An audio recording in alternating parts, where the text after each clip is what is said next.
60 ఏళ్లుగా స్నానం చేయని మనిషి చేసిన కొన్ని రోజులకే చనిపోయాడు అని అంటే మీరు నమ్ముతారా?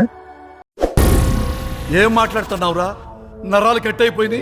అతను అమో హాజీ అని పిలువబడే ఇరాన్ కు చెందిన మనిషి. ఆయన 60 సంవత్సరాల నుండి స్నానమే చేయలేదు.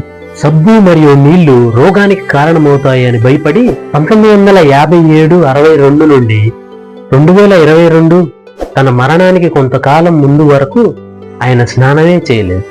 ఆయన శవ మాంసాలను, కుళ్ళిపోయిన అడవి పంది మాంసాన్ని తినేవారు. నీటి కుంటలోని మురికి నీళ్లు మరియు తుప్పుపట్టెల నూనె డబ్బాల ద్వారా నీటిని తాగేవారు.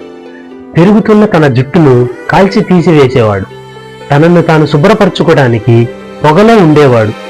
దానివలన తన శరీరం మొత్తం పొగతో కప్పబడి ఉంటుంది. ఒకసారి కొంతమంది యువకులు అతనికి స్నానం చేపించడానికి ట్రై చేశారు, కానీ ఆయన తప్పించుకొని పారిపోయాడు.